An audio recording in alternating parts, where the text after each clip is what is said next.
important and compelling topic in the world, and we're going to be speaking more about why that's the case today. We will be starting our day this morning with some remarks from the minister. So could I please welcome up Minister Datuk V.K. Liu.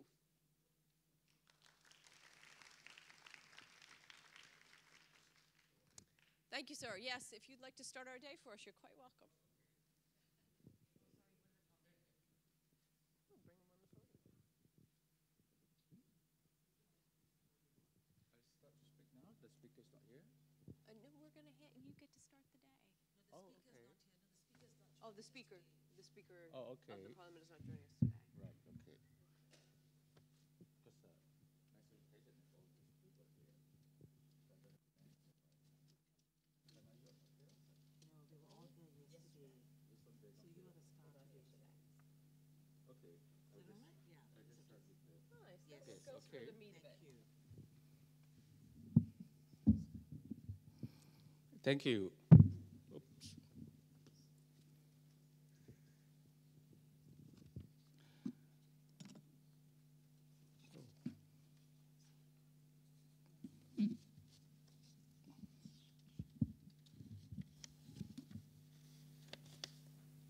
Thank you so much, ladies and gentlemen, distinguished guests. I've been given a list of salutations, which I think I'm going to do away with it because I'm not sure if they're all going to be here. And I'm honored to be here, be part of this conference as Malaysia recognizes the importance of including women in the development of the country. I've heard that yesterday I saw from the agenda that you had the chance to hear a varieties of international and local perspective on addressing the many challenges to achieving gender equality around the world and also here in Malaysia. I'm really pleased to note that there are many participants here, also from my home state. Yeah, in East Malaysia, the land below the wind. And I hope if you all have the chance to visit that beautiful place, please do so. I remember I was once traveling to Uzbekistan, and I was in a private jet at that time with the first prime minister that I served, Patla, we call him. And then because the distance was quite short, but I had to sit in the cockpit together with the pilot. And I asked the pilot one question. I said, you have been traveling to so many places. Which is the best place that you think you would love to go back to? And without hesitation, he said, Sabah, Kota Kinabalu. And I said, why? Why? He said, because it is the place when you land. He's a captain, right? When you land your plane, you will see the land, you will see the sea, and you will see the mountain all in one. Where else if you land at KLIA, what do you see? So I don't have to tell you. And so that's how beautiful Sabah is. And I was told that a lot of our counterparts from here in Semenanjung, when they go to Sabah, they will never want to come back to Semenanjung again. Okay, I'm quite pleased that I see so many of my, not only my counterparts from East Malaysia, but of course all my friends or women here from Malaysia. And it is important that we work together to ensure that our country progress well together with all the gender.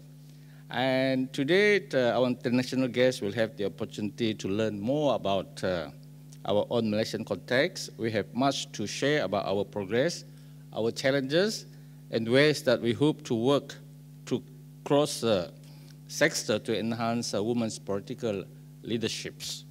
It is really important that women and men from across sectors take seriously the needs for women's voices to be heard in policy making, in law making, and in decision making.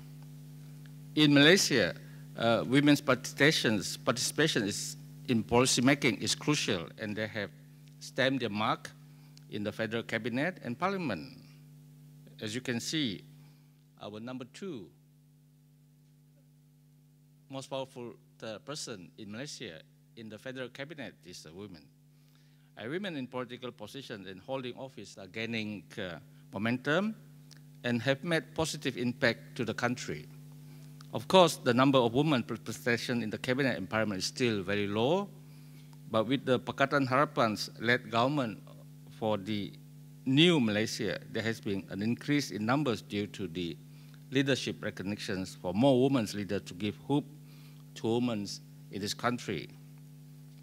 Currently, there are 5 ministers and 4 deputy ministers appointed among women in the federal cabinet. Not to mention, as I said just now, that the current government has appointed Malaysia's first woman, Dato Sri Dr. Wan Aziza Ismail, to become the nation's number 2 leader. The women members of the cabinet were not simply to ensure adequate representations among women, but they were appointed because they have merit, and Prime Minister Yang Amat Berhormat Tun Dr. Mahathir Mohamad has confidence in their contributions to the country. Surely women representation will rise in the future so they're both worth and as equal with men, and this will further bring hope and respect to Malaysian women in the country. Parliament has also seen the number of women representation, which is proof of the people's support for more women's leaders.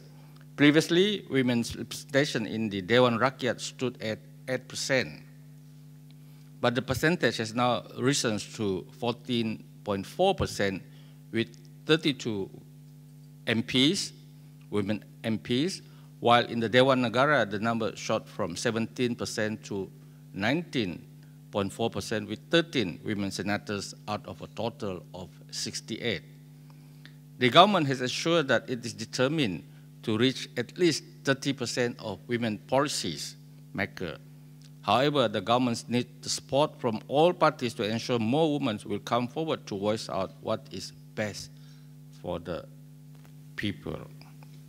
And I guess you all understand that for women, in fact, for that matter, for anyone here in Malaysia to want to sit in the August House as members of Parliament, you will first have to participate in a political party and to become a member of that political party and to be chosen then as a candidate to represent that party in an election.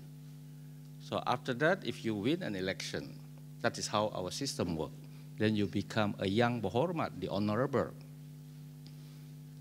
Then whoever leads that particular party and to become the prime minister of the country, then that prime minister will choose among his colleagues in that political party that has won the commands and the majorities in parliament to form a government.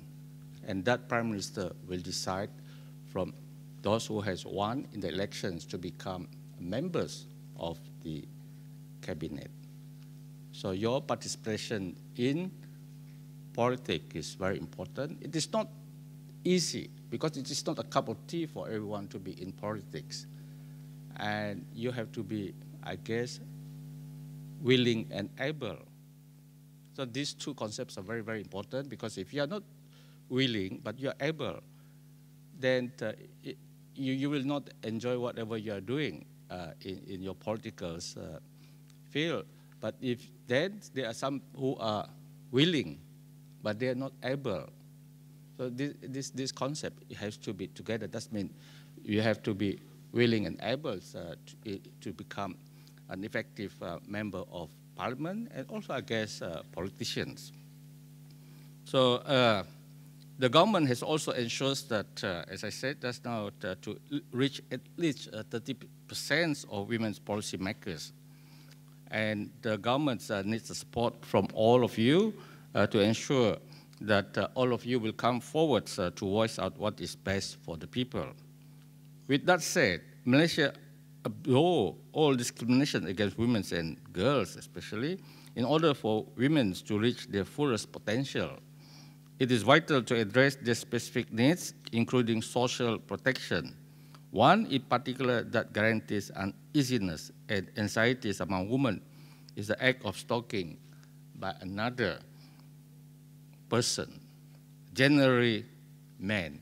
I have not heard about a woman being stalked by another woman, but it's always the opposite sex. Rest assured, I'm not the one who stalks. Perhaps on serious note, this is something that the government has given much thought, even after receiving calls to make the acts of stalking an offense that is punishable by law.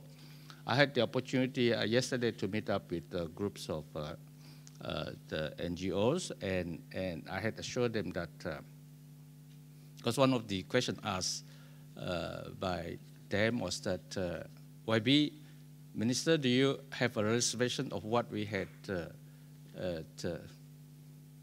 presented to you? As she's there. And I said, reservations on this issue that you have presented to me in the last 1 hour? No, I said, because if I had, I would not have wanted to see you all, and I would not make a press statement. I had only wanted to know about the agenda and the way forward and the timetables. And I'm looking at probably this year, if possible, for us to have this stalking law enacted in this country. Okay, thank you. So this is a very apt conference for me to announce that the government will be tabling a law on stalking, hopefully in these sessions of parliamentary sessions, and then the government feel concerns of the safeties of the people, everyone, men and women, boys and girls alike. And I think stalking is one of those that give fears to a lot of people. And regardless of who we are, government or not, we are deeply disturbed by individuals who abuse and sometimes lead to unwarranted death. So some in the most gruesome manners. Perhaps it all started with the act of stalking. So we must draw that line for the would-be stalker before it is too late. And I said, I hope the bill will be passed in Parliament in these sessions this year. In that respect, input from women is very, very important. It's also very crucial to ensure success and effectiveness of this law. The government views women's role in the development of the community is very important, it's very impactful. Therefore, the government highly appreciates the contributions by women in making Malaysia safe and progressive. I'm also delighted that organizations such as the Commonwealth Partnerships for Democracy, or CP4D, continue to work tirelessly in uplifting the lives of women. The knowledge you bring to us not only benefits and encourages Malaysian women to be more vocal in exercising democracy as citizens of this country, but provide much knowledge for the government's perusal in formulating laws and policies for the betterment of the people. To that end, I would like to thank Parliament of Malaysia, CPA Malaysia, and the Westminster Foundation for Democracy, who, under the CPAD, have put together this event. The British High Commissions have been instrumental in Malaysia in this area of work and in ensuring that we are all here today. I extend my thanks to Mrs. Vicky Treadell, the British High Commissioner to Malaysia, and her team for an outstanding job and cooperation. On that note, I end my speech with my deepest thanks and appreciations, and hope you all have a fruitful and engaging conference. Terima kasih. Sese. Thank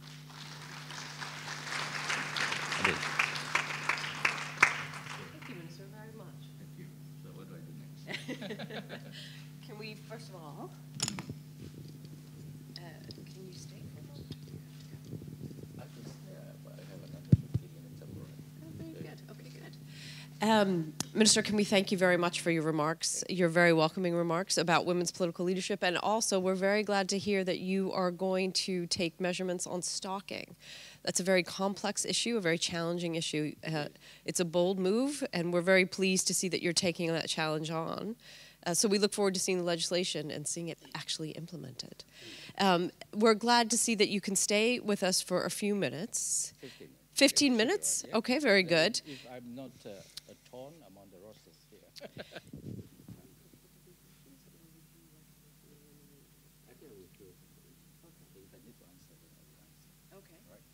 The minister has very kindly agreed to take perhaps a few questions or a few comments. I tell you what, do you mind? Would that be all right? But I still haven't got my copy. We will, that's important. We'll get that sorted for you. Okay, I'll stand here. Okay.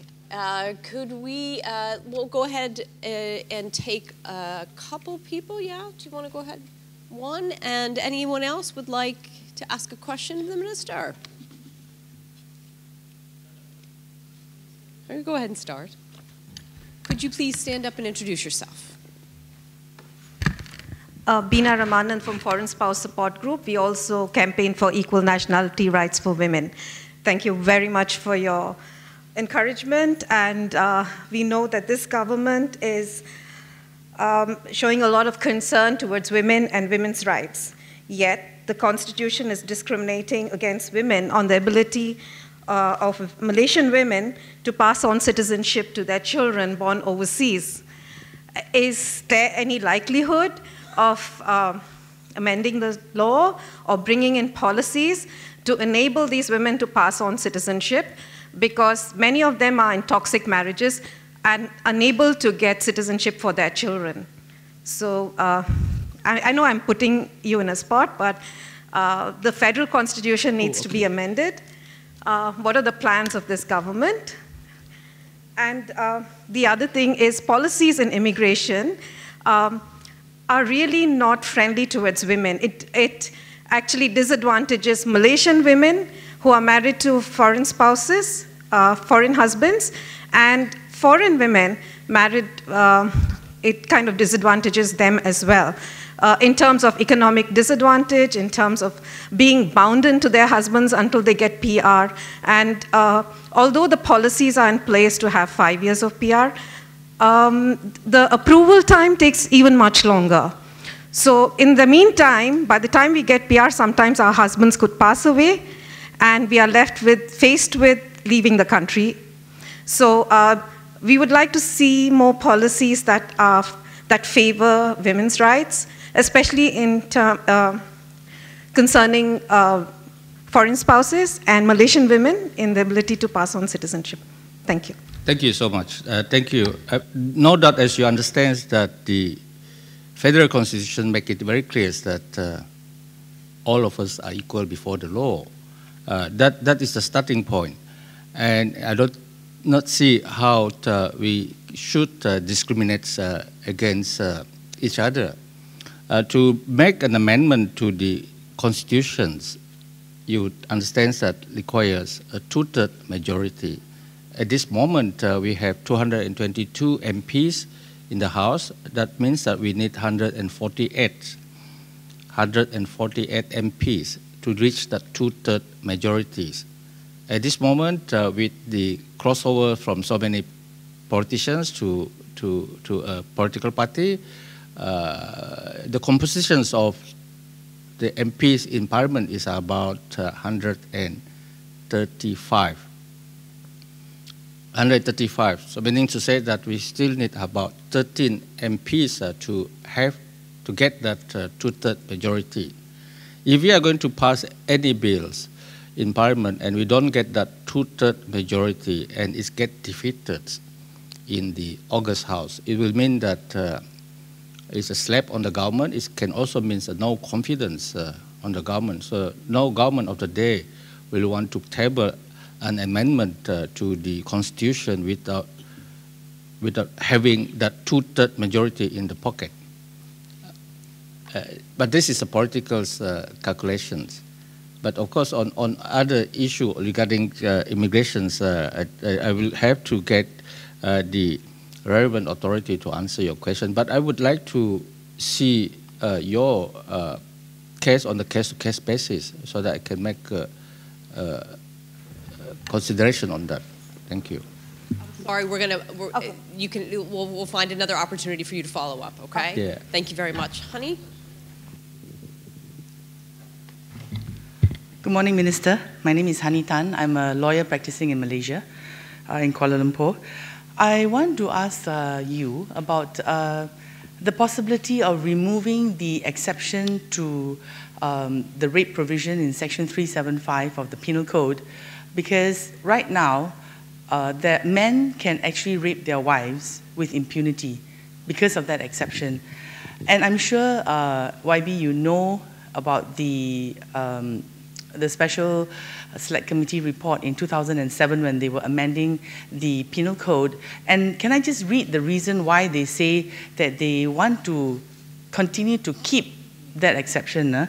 So it says, bagi isu penggunaan kekerasan oleh suami terhadap isterinya untuk melakukan hubungan seks, jawatan kuasa tidak bersetuju bahawa suami merogoh isteri, marital rape, dijadikan suatu kesalahan di Malaysia dengan alasan for this reason adalah bertentangan dengan undang-undang syariah dan agama lain. So, the reason given for by the committee that marital rape is allowed is because of Sharia laws and laws of other religions.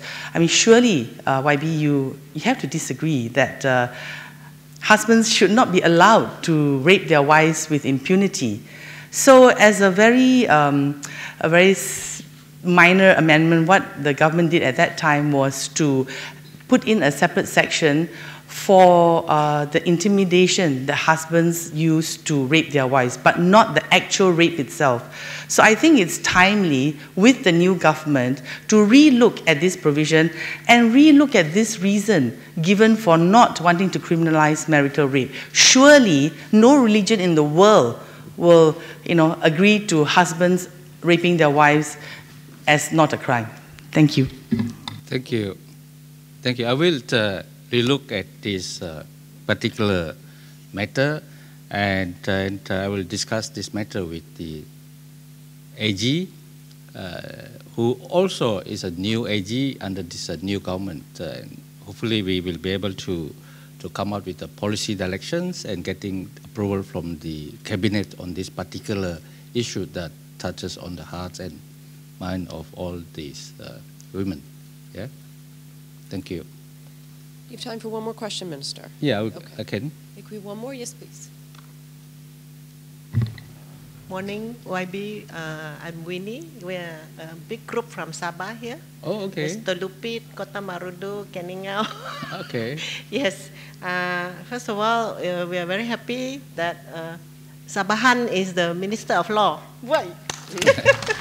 Because as you guys are well aware that Sabah and Sarawak, we have a bit slight differences when it comes to even the law, like some of the sexual harassment and all that. We have our labor ordinance, while here you have your enactment. So it does make work on the ground a little bit confusing, especially for our sisters who come over and say, Sabah is like that, so many pockets and lacunas and whatnot. Yeah, so it makes our work also more difficult. But what I would like to, and thank you so much for announcing that the stalking, yes, it is, because we run a helpline and we do get cases like that and we feel very helpless. So we are very happy to hear that.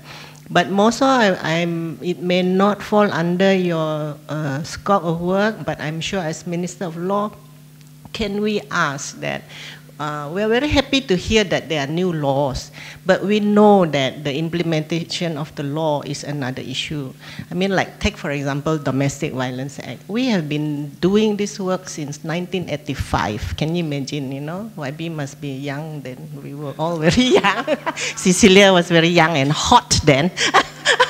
So we are old and still hot now, YB. So it took us 10 years. So in 1994, it was passed in Parliament. So all our sisters in KL and all that say, yay! But it took 2 years for that law to be gazetted in Sabah. So it took 2 years to cross the South China Sea, before Malaysian women in Sabah can avail themselves. But our sisters in Telupit, in Pedalaman and all that, they're still not enjoying those provisions, the protection and the assistance provided by the first draft, by the first passing. Never mind about amendments, like when my friends in the JAG group say, how about amending to include emotional? Forget it. Even the first one, the physical, also we are not, getting the full protection of the law. So I'm just bringing this up so that, if YB have the chance to talk to the line agencies or who are, in charge of implementing it. Yeah. I know they don't have the resources. Like the pegawai, the protection officer, one protection officer for everything. When there is a new law, the poor protection officer will be doing it. Yeah? Women protection, the same person. Children protection, the same person. Refugee, whatever, same person. So they're overloaded. We never attack these protection officers because we know that they're overworked and they're under-resourced. So I mean, we are very happy that the laws and all that, the reform and all that is taking. It seems to be moving ahead, but I think the full implementation is very important. Thank you, YB. Thank you. First, I'd like to say that I'm a Sabahan, but I'm a Minister of Law for Malaysians, for all. That's very important. And on that particular issues that you have raised, I will have to look at it deeply and then consider the various applications that need to be applied in the country, throughout the country. And I'm very concerned about the domestic violence that have happened in our societies. And I think this law has been introduced to ensure that women are protected. It's just the enforcement that I think you are talking about. So I will have to look at that, yeah? Thank you so much. Thank you, Minister, very Thank you so much. much. And thank you for that commitment. I think that our conversation demonstrates some of the dynamics that we see globally, that the challenges for women's political leadership and are connected to fundamental rights and protections. Yes. And there's beautiful laws on the books, but the question is whether or not those laws are enforced. Yes, that's always the challenge. I think you also saw here another complexity around women's political leadership is that women exercise political leadership all the time. They just don't have YB in front of their names when they do it. So, the very good news is in this room you have a community of very capable women who are willing to work with you in your important work. So we thank you very much for your time and your contributions to this conference. Sorry? I'll take leave from now.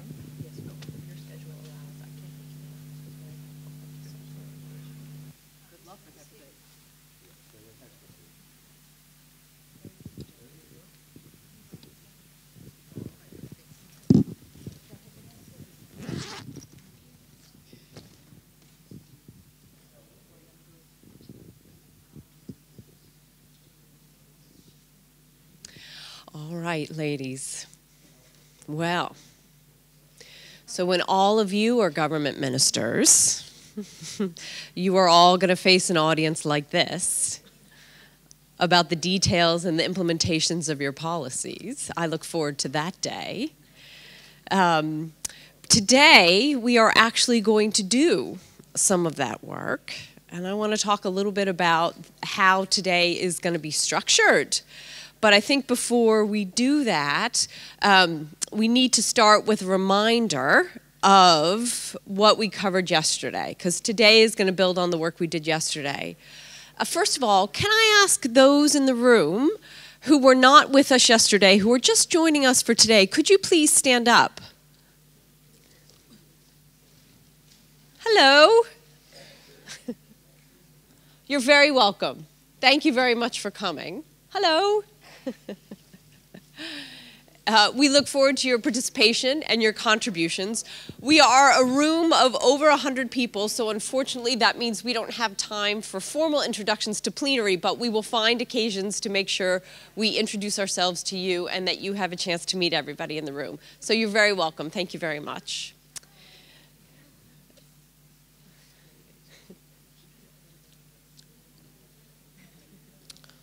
We'll take a quick pause here to figure out our photograph protocol.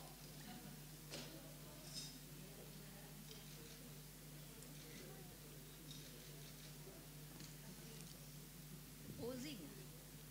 You all standing there, this is your posing.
Being the Oscars, having a celebrity in the room.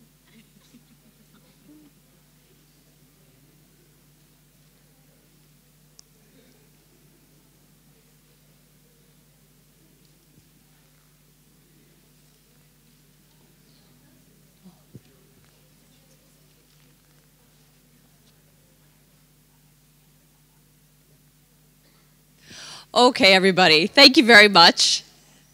Could I ask everybody who is comfortable standing up to please stand up? If you're comfortable standing up, please stand up. It's good for the blood. It's good, huh? It's good to stand up. Yes. I was just reading a book by the medical doctor of NASA, the National Aeronautics and Space Administration in the United States, Joan Verdekoshikaler, because it's a woman, the chief medical doctor for all the astronauts. And she has written a book called Sitting Kills.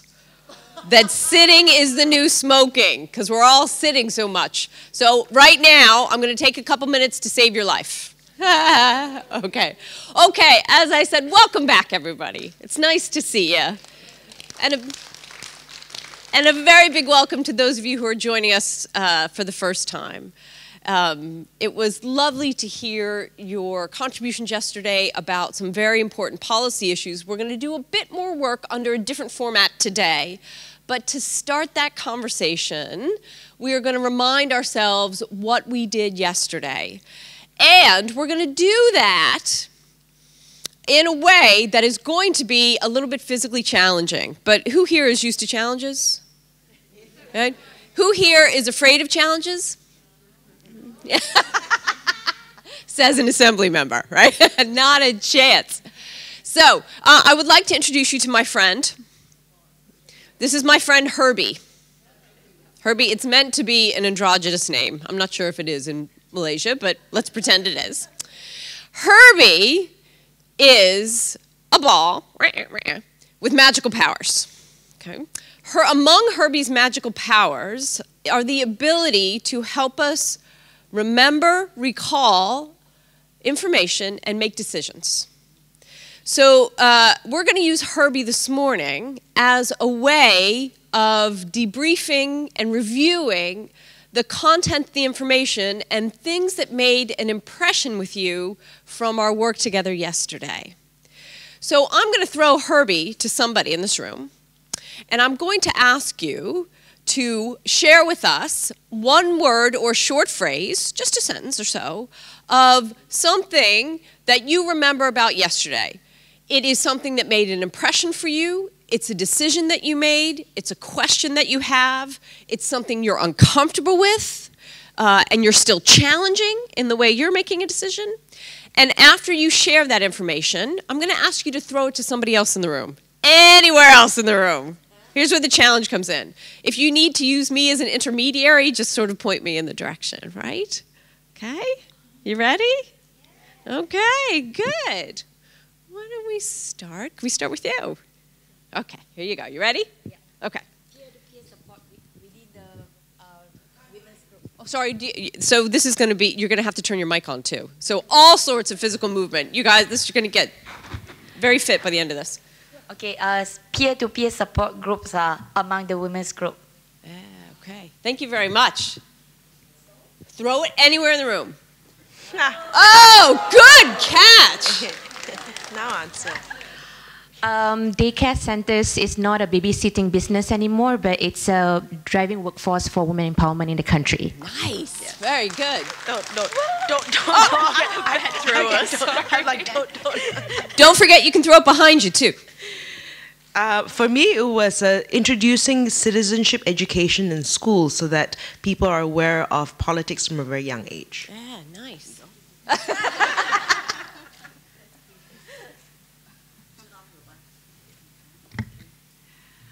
Gosh, so many things, actually. Really learning and understanding what really matters to women in Malaysia, actually, universally, particularly in Sabah. Nice. Where would you throw it? Anywhere you can throw it behind you?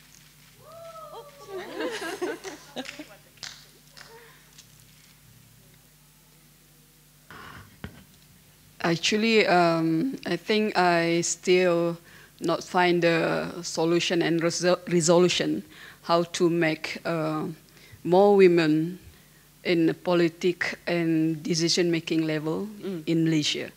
And I'm still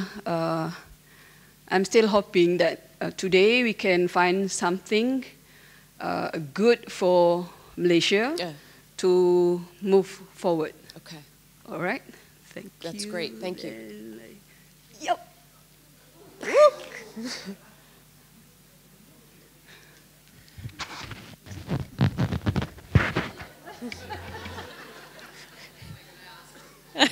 That was very...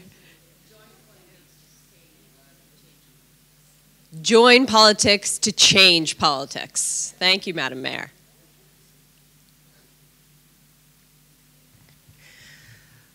Being in the room with so many impressive, accomplished, determined, brave, and resilient women.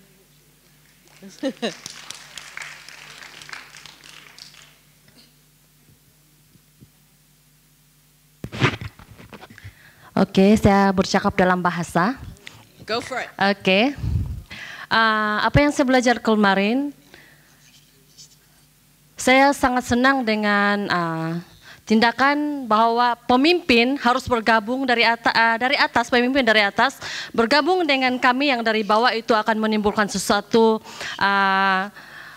tindakan yang luar biasa yang akan menolong wanita, golongan wanita, terutama sekali di pedalaman Sabah.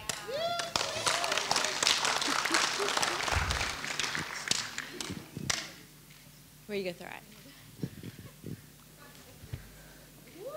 Oh!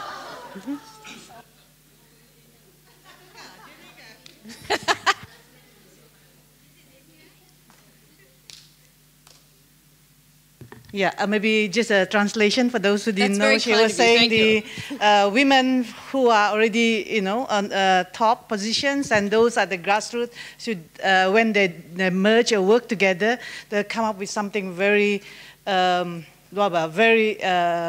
very strong. Yeah. So and it impact those who are people, especially at the ground level.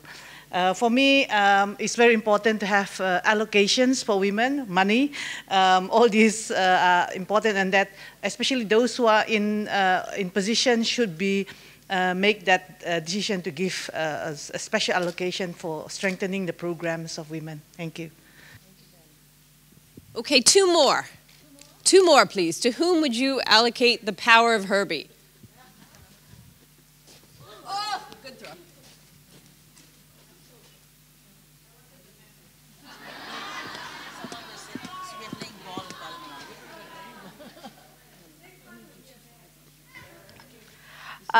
What was interesting was the idea was to educate the men so that they support the women in changing their beliefs and mindsets. I'm sorry, but Devin can't have the last word, so we're going to do one more. Well, no, Devin, you're allowed to have a word, just not the last word. Well, go for it. Let's hear it, because Devin always makes good contributions, but there's a principle to be held. My learning is... It's here. Oh, I know. Go ahead. And then... Women's reservation will build the nation. Women's reservation will build the nation. I believe that's a song. We'll be singing that later. Hang on one sec, please. Devin?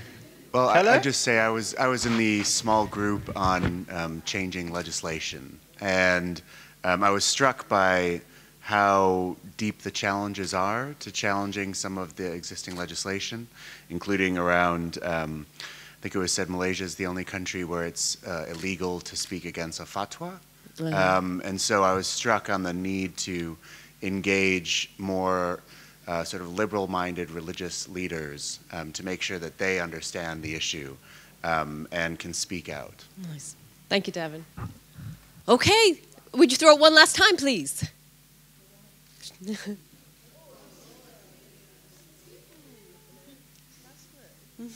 It's not the last word forever. Last word for this moment.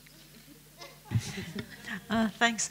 What I learned was, I think, from YB Rushahanara at the small group discussion yesterday about turning weaknesses into strengths. How when she was a minority and a woman, and in the end it really strengthened her at the end. So turning that around. Thank you. Wonderful. Thank you very much. Thank you, everyone. Wonderful contributions. Please have a seat. I hope you feel more fit as well. Perfect. Thank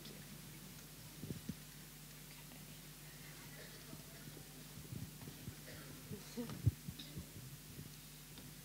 Okay, we have a lot of ground to cover today to build on those very interesting reflections. And I just want to look back at two specific areas that tie a lot of what we've talked about together. I said yesterday when we started that the issue of women's political leadership is not a luxury, it's not an extra. But the fact is that we cannot govern and lead countries without it. Right now, if you ask people to draw a picture of what politics and government looks like, you'd probably get something a little bit like this. Right? Do you agree? When you look at the global picture of politics, do you see a high level of stability and satisfaction, or do you see a high level of instability and dissatisfaction? Which one? First or second? Everybody happy? Everybody content? Everybody doing well? Yeah, all right. There's a lot of reasons for this. There's not just one, as you well know. But women's political leadership and the fact that women are not participating as equals in decision-making is actually part of what's going on here. And I'm going to show you a little bit about why that's the case and why we're going to structure today the way that it is. So the good news is that there is an upsurge in women's political participation. Right now, since we're starting to pay attention to this, there are more politically active women in the world than ever before. And it's been going on long enough because those of you who have been working on this for 20, 30 years know that the benefits of the work that started in Beijing are getting to a level now where they can be measured. And so the benefits are extraordinary. However, the three main barriers to women's political participation remain.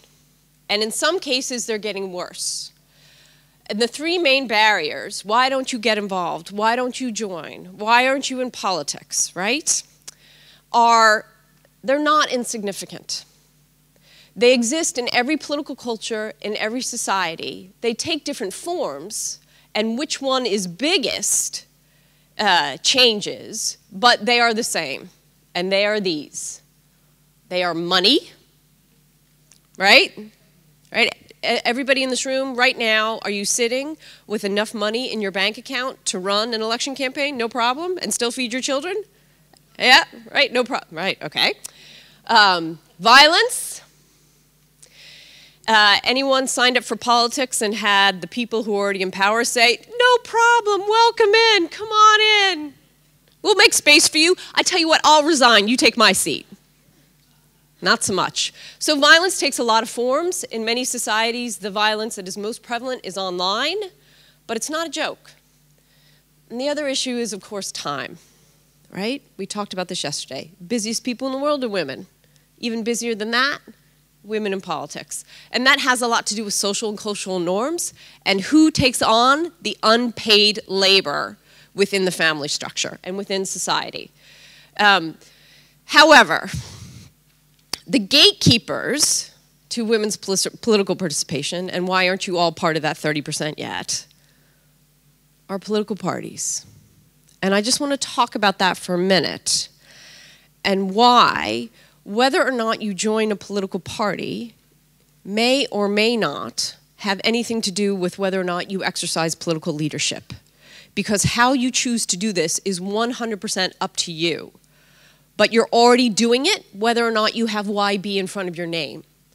We just need to talk about how we structure it so that everybody benefits and that you recognize that you are a leader right now just because you're in this room.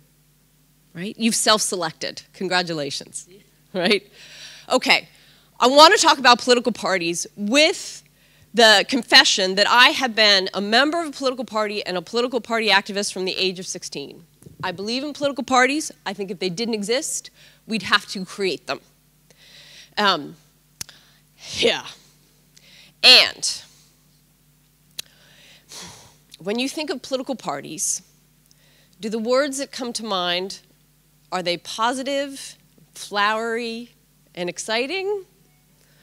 Or are they a little darker than that? Yeah, a little bit darker maybe, right? So let's talk about them for just a second, because this has to do with how we're going to structure today. Okay, political parties really, really have two main functions in our society, right? And that's it. Political parties, as organizations, need to be able to fight and win elections and to govern and lead a country, a region, a city. By governing and leading, I mean opposition as well. When you are in opposition, you are still governing and leading. You're doing it differently, but you're still governing and leading, right? Those are the two main functions. The political parties that you know or that you may be a member of, which of these two functions do they invest in most heavily? Which of these two functions are they designed to do more of? Tell me. Fight and win. Right. Okay. Right? So now you're starting to see maybe where some of this instability is coming from. Right? Now let me ask you this. The dominant characteristics that come with these two functions, these two behaviors, fighting and winning, are the dominant characteristics more male or female? The behaviors associated with fighting and winning, Do you associate those behaviors more with male characteristics or female characteristics? Okay. Governing and leading. Okay? Now, this is a vast oversimplification, but do you see where I'm going? Do you see where these connections are? Right. Now, let's break this down just a little bit more. This is the last thing I'm going to say about this. In order to deliver on those two functions, political parties need to be able to do everything on this list. Could I ask somebody to please read this list for me from the bottom up? Can you see it okay? Could you stand up and read this for us from the bottom up? Because I'm not sure everybody in the back of the room can see it. Could you turn your mic on, please? Okay, delivering services, raising awareness, building capacity, mobilizing and influencing populations, engaging stakeholders, developing policy, drafting legislation / national strategies, advancing legislation / national strategies, tracking and evaluating results. Okay. Now, thank you very much. This is a hierarchy. As you move from the bottom up, the sophistication of each of these abilities, capacities, gets higher. They become more sophisticated and more complex. Do you agree? Okay. So, I have now two questions. Where is the power in this hierarchy? Where are the real decisions made that affect people's lives? Where is real power and real authority in the structure? Is it at the bottom or is it at the top? Where are decisions made about where the money goes? Where are decisions made about who gets authority? Where are decisions made about where resources go and who gets to control them? At the top or at the bottom? At the top, right? The carve-up starts at engaging stakeholders. The power is in the top. Let me ask you this. In the political parties that you know, where are the women?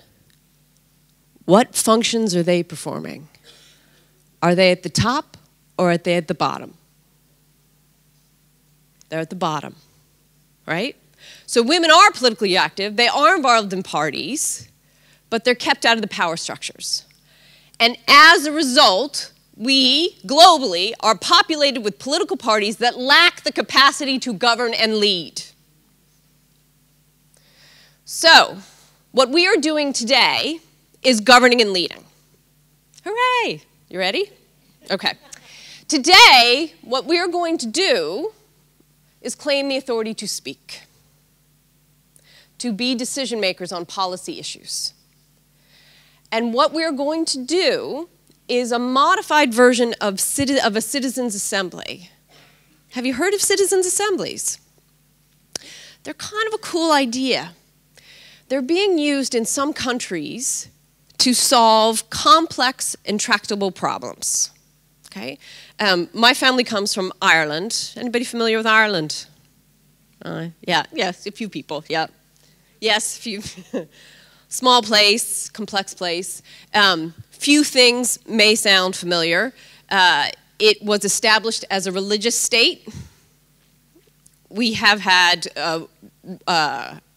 some pretty complex conflicts related to religious identity. 30 years of civil war, most recently. Goes longer than that. Tribal society, clans, control different areas. Anything sound familiar?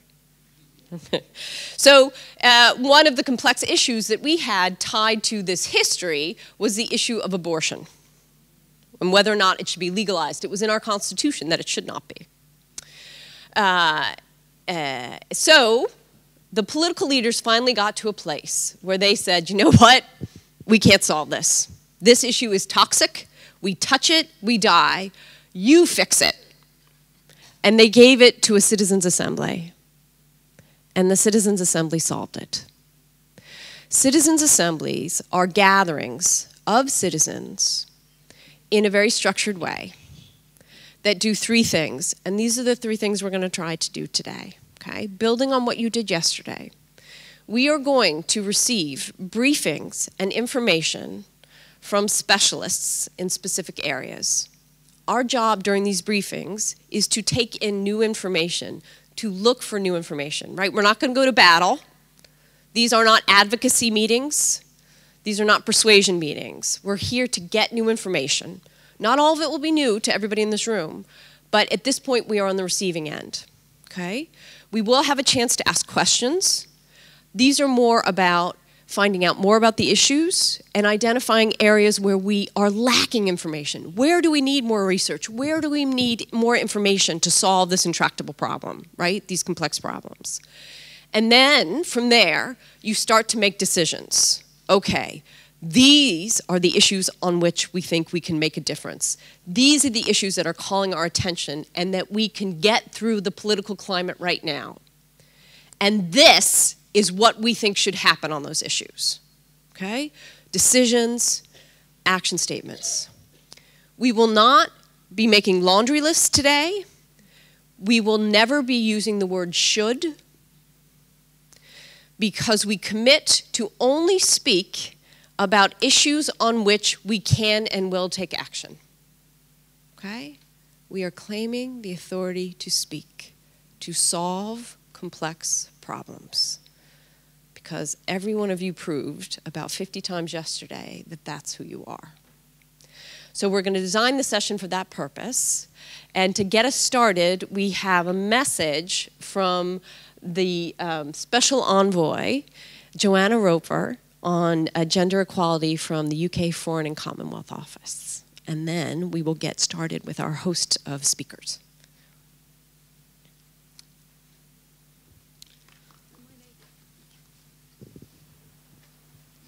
Is Joanna Roper. I'm the Special Envoy for Gender Equality, and I look to support the work of all of the UK government in this field. I'm also the outgoing chair of FCO Women, our staff association for women in the FCO, which aims to support them through every stage in their career, helping them to reach the peak of their potential. So women in leadership roles is something I feel very passionate about. I was really pleased to have been asked to speak at this year's Women Political Leadership Conference, and I'm sorry that I'm not able to be with you in person today. All around the world, women have made great strides in the last few decades. We see more women in business, in law, the media, the civil service, and of course in politics.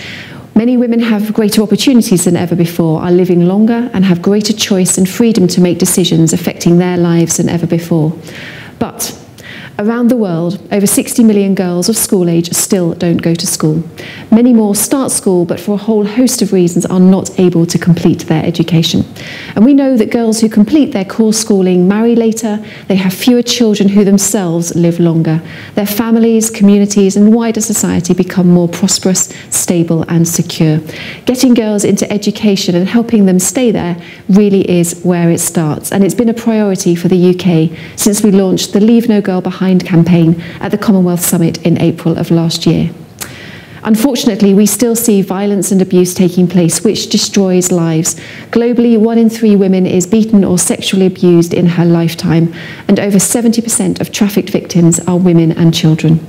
And in conflict mediation, there's evidence to suggest that when women play a meaningful role in peace and conflict negotiations, those negotiations have a 35% greater chance of succeeding and lasting for more than 15 years. Helping women play their part in the workforce doesn't just benefit women, it creates wealth for families and wider communities, breaking the poverty cycle and leading to more prosperous and secure societies. And to see change in all of these areas, we need to see more women in politics, reflecting the communities, reflecting their constituencies, and creating the political and policy environment for change. Last year was quite a year for women in the UK, as I discussed with Deputy Minister for Women, Family and Community Development, Hannah Yeo, recently. We've implemented groundbreaking legislation that requires organisations with over 250 employees to measure, publish and tackle their gender pay gap. And it's thrown up some really quite extraordinary results. We've got legislation against forced marriage that applies overseas as well, supporting men and women who find themselves facing marriage without their consent, and against FGM and cutting. It was also the centenary of partial women's suffrage in the UK in November, and in celebration of that centenary, the UK hosted an unprecedented conference for women MPs of the world. Nearly 100 international women parliamentarians sat on the benches of the House of Commons and discussed the challenges facing women who stand for public office. And my thanks to Shannon and her WFD colleagues for all their help in delivering that. And despite the geographical spread, the challenges were remarkably similar: overcoming cultural and social expectations that discourage women from standing, creating the networks and funding to stand in the first place, addressing the violence and social media reactions when they do stand, and of course balancing a busy day job with caring responsibilities. But the sense of pride and passion in what they do was tremendous. And I see that passion and commitment in the Foreign Office too, as we look to represent contemporary Britain overseas. Our first female ambassador, Dame Anne Warburton, was appointed in 1976. But until 1973, women in the Foreign Office had to resign on getting married. Now some 30% of our heads of mission are female, including our first ambassadors to NATO and at the United Nations, and of course, Vicky Trudell, our High Commissioner to Malaysia. I've seen your agenda and it looks tremendous. I hope you have a great conference that leads to some fantastic collaboration and exchange of ideas, because only by working together, and of course with men too, can we really keep the momentum for change which benefits us all. Thank you.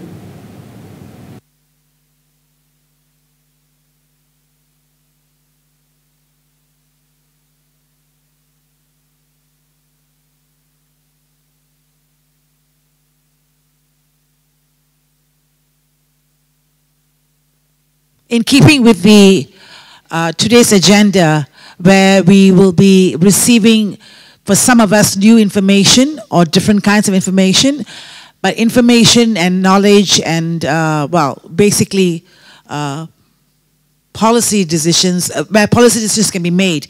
But as Shannon says, I want to reiterate that today we will be not saying what we should do, but what we can and will do. So to start the ball rolling, can I please invite Puan Dayang Shalbia, right? Shalbia, who is the Deputy Head of Policy in the Ministry of Women, Family and Community Development, which means that they are looking at policy for many different constituencies: women, children, and the community, right? Yes. But today she'll talk to us about women. Thank you, Puan Dayang.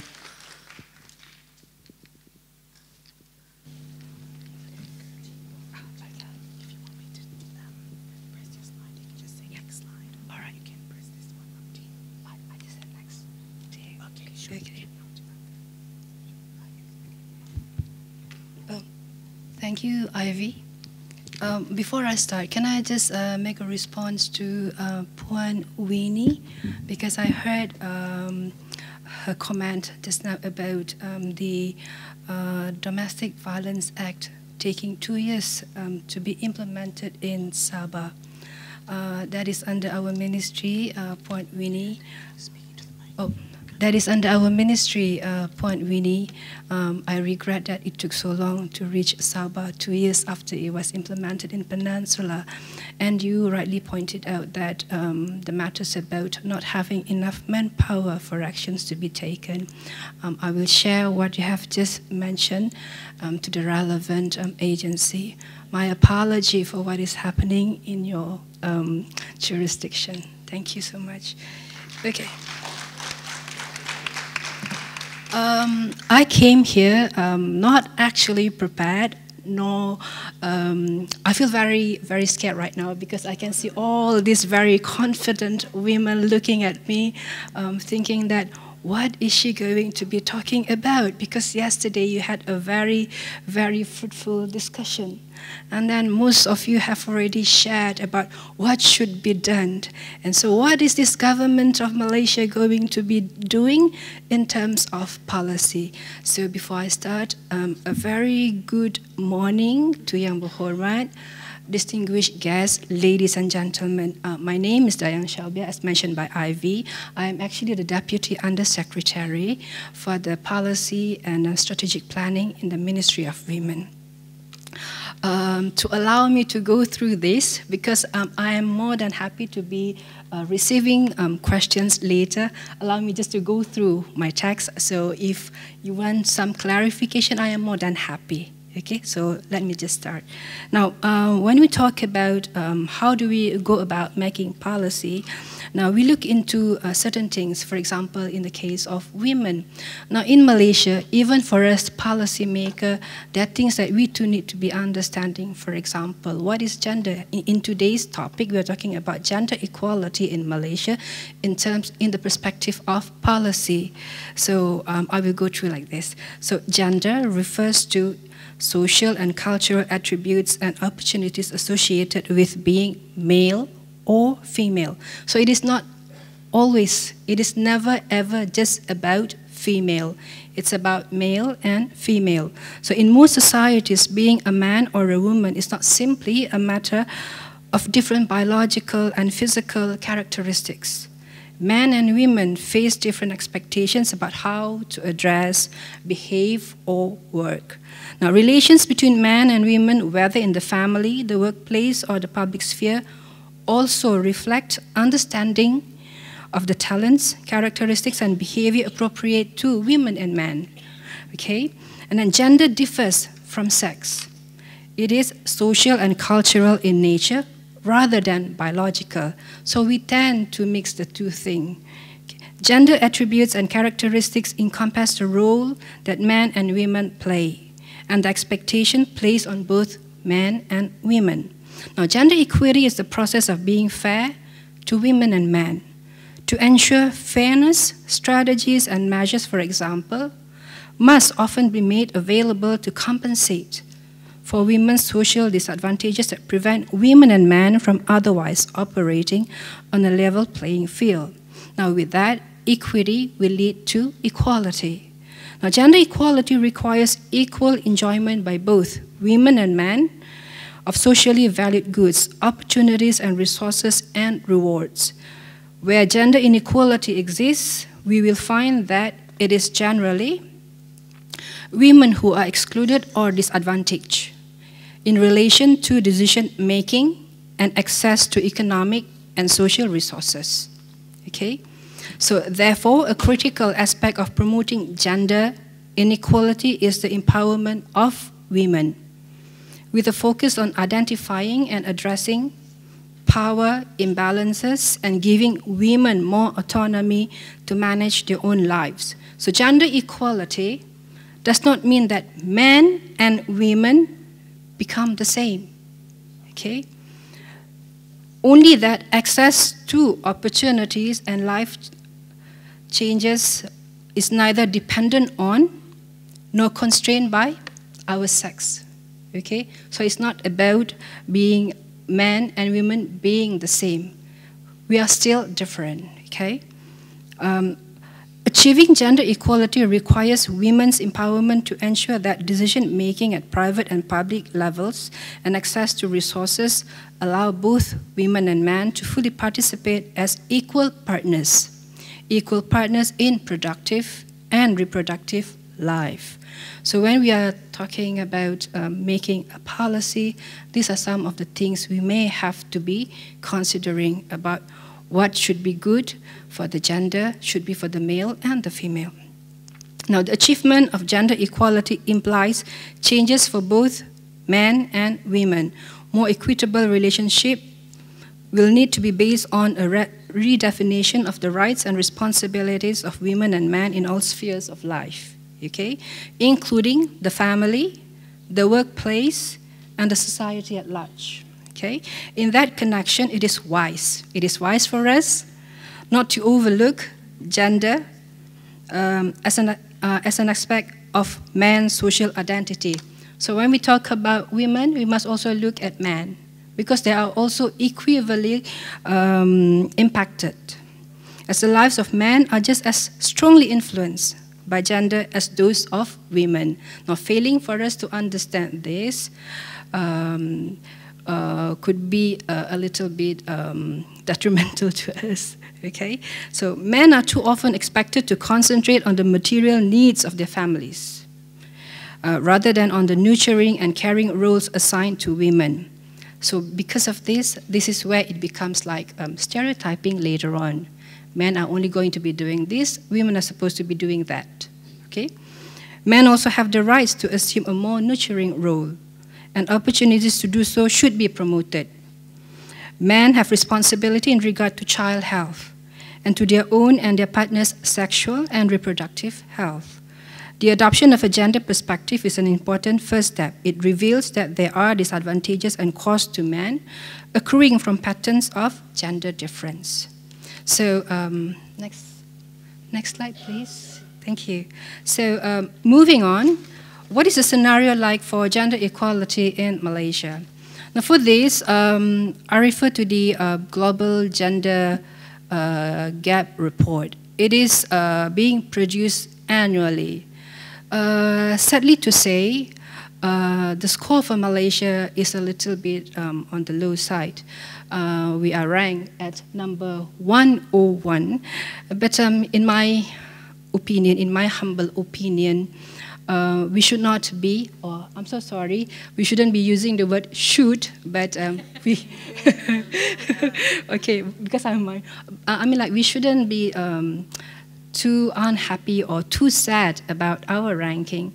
What is more important is like to understand what does the rank means to us. There are 4 pillars in the Global Gender Gap Report. It reports on education, it reports on economic participation, it also reports on two other factors. But what we can do here is actually to learn, like, the nearer we are to the male, we can reduce the gap between male and female. So the smaller the gap, the better it is. But this also provides us an opportunity to know where we are lacking and where we lag behind other countries, so we can learn from them on how to go about addressing those issues that create the gap between male and female.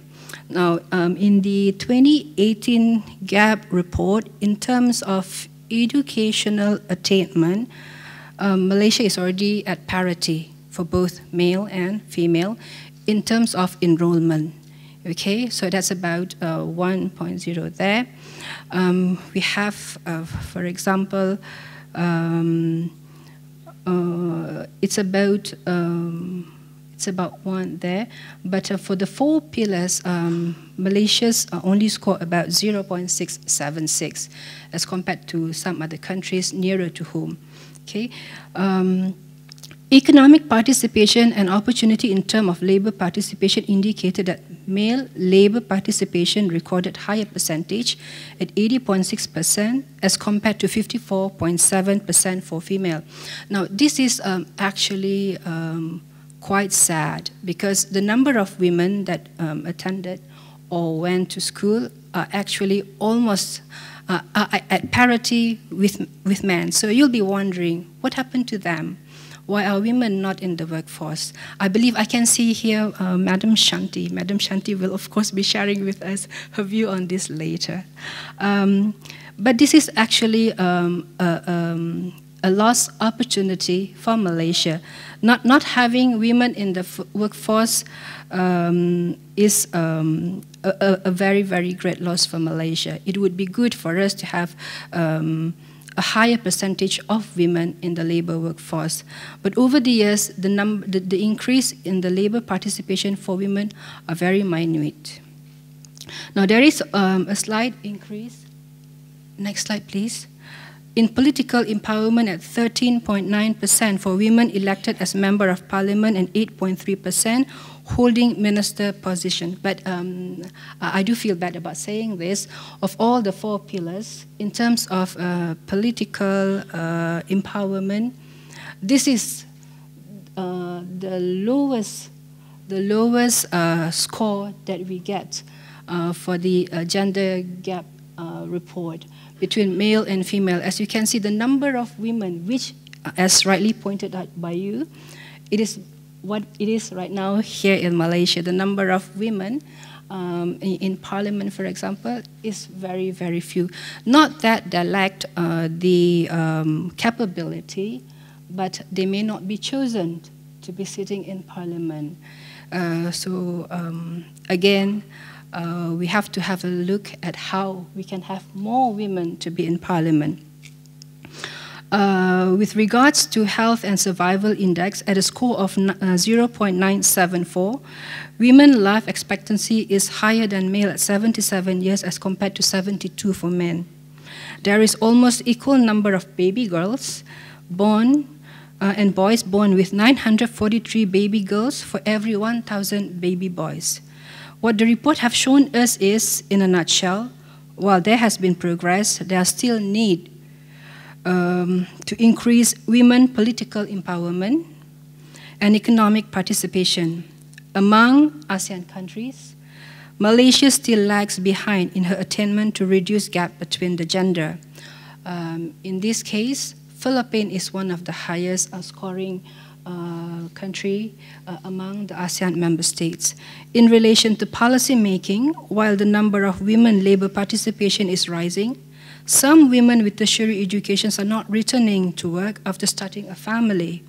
Now, so as policymaker, there is a need to understand what is holding women back. Could stereotyping of the roles of women and men or lack in the caring of children hinder women from returning to work? So this, the government, in terms of policy making, should be made aware of. Now, the next slide, please. Now, in 2018, women make up 48.4% or 15.7 million of the total population in Malaysia. In that regard, women make up half the population. That is quite a high number. In regards to ensuring gender equality, the policies were reflected in our National Policy and Women and the Malaysia Plan. The National Policy and Women and its plan of actions is a reflection of the government's commitment towards optimizing the potential of women in the social and economic development of the nation, with objectives to, firstly, ensure equitable sharing in the acquisition of resources and information, as well as access to opportunities and benefits of development for both men and women. And secondly, to integrate women in all sectors of national development in line with their abilities and needs in order to improve the quality of life, eradicate poverty, abolish ignorance and illiteracy, and ensure a peaceful and prosperous nation. So that is basically the backbone or the content of the National Policy on Women. Now, it outlines strategies and actions to be undertaken by various government agencies, private sector and non-governmental organizations in enhancing the status of women, addressing 13 critical areas of concern, so namely economy, legislation, poverty, eradication, health, science and technology, education and training, media, religion, arts, culture and heritage, eliminating violence against women, environment, sport, politics, and women in decision making. That is a whole lot of things to be looked into under one policy and with its plan of action. So it is just too wide, requiring effective interministerial collaboration as well as a mechanism to monitor its implementation. Now, a study of this existing national policy on women, we have conducted a study on it. It should be having 4 outcomes, and then towards the end of this study, we should be able to see what can be done better to support the national policy on women in terms of its plans of action. Okay. Under the National Malaysia Plan, programs to promote women development have been introduced as early as the 1980s. For most of us Malaysian, this is something that we looked at as our document for reference in terms of development. So women have been spoken about in that Malaysia plan as early as in the 1980s. So by the 10th Malaysia plan, increasing female labor participation as well as women as key decision makers in both public and private sector were the focus. So it became part of the policy to ensure that we increase labor participation, female labor participation, as well as women as key decision makers in both public and private sector. I believe yesterday there was a discussion about this. In terms of the public sector, the 30% sector, the 30% participation of women has already been achieved, but that is not so for the private sector. Okay, now in order to accelerate the realization of a high-income economy, Malaysia needs to leverage on the women not currently in its workforce. Now, those on career breaks may need to be retrained because they represent a pool of talented professionals to be leveraged on, especially in the environment when most employers cite the need for a wider pool of talent to support business growth. Now, every governmental and private agency are responsible to provide opportunities and support for women to return to work. For example, Career Comeback Program, a program initiated by this ministry, our ministry, as well as Talent Corp, was initiated to support women talent back to work through close collaboration with employers, as well as to support employers in addressing their talent need.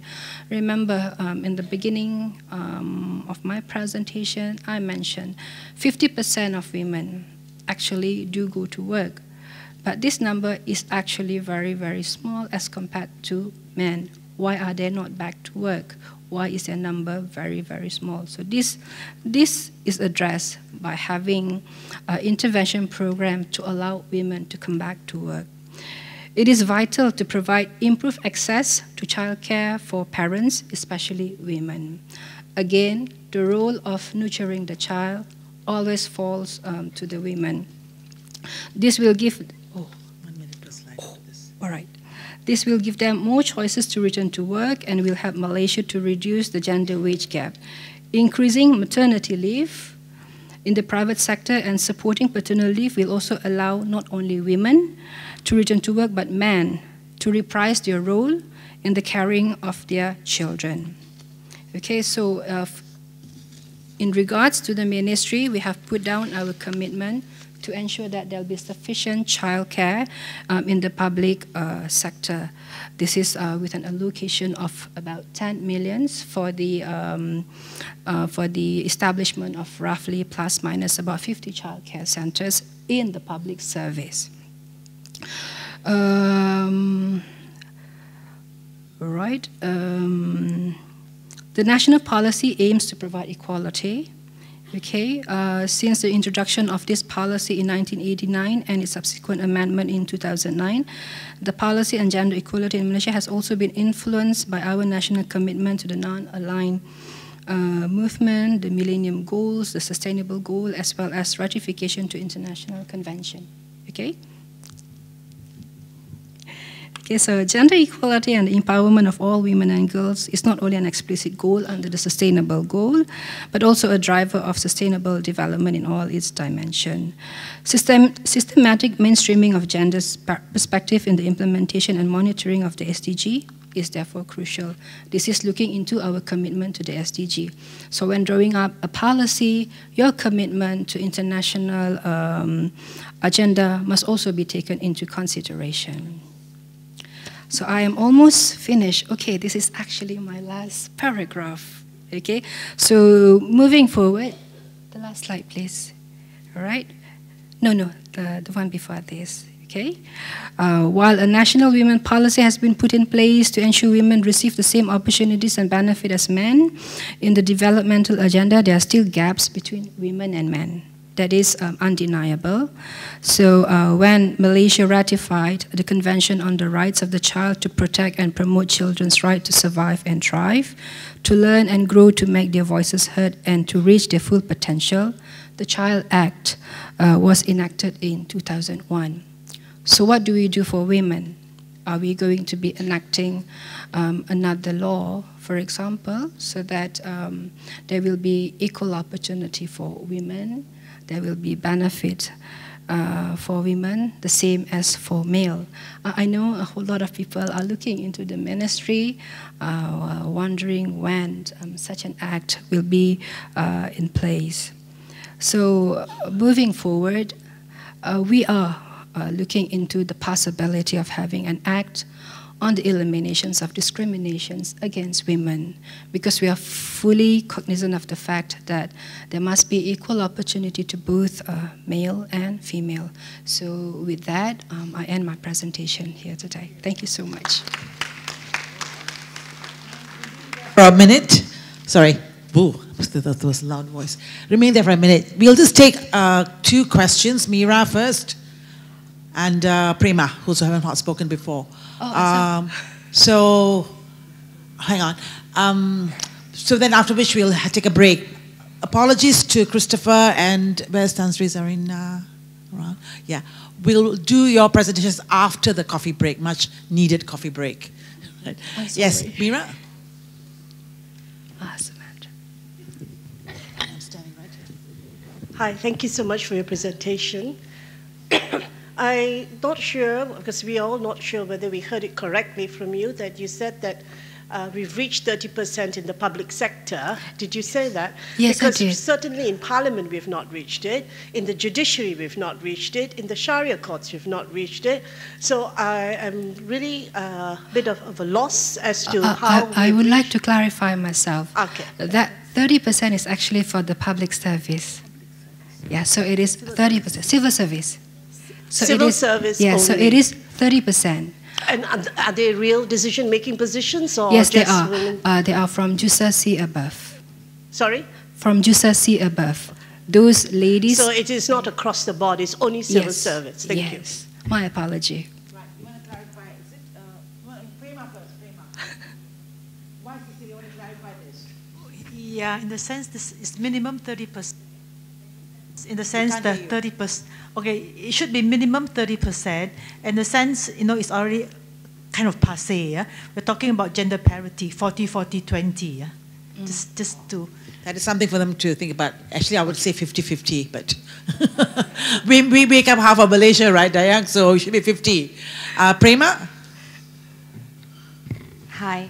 Hi. Hi, Dayang. Hi. Thank you for the presentation. I just want to raise a general question about policy. In policy making, I think we need to be very clear about what we are talking about. And so if there is a lack of clarity on what gender actually means, there's confusion where people think gender is women, or people think gender is only men and women. And I think, around the world, we're looking at gender in terms of also looking at non-binary. So the difficulty for policymakers then is to really understand what you're talking about before you plan your policy.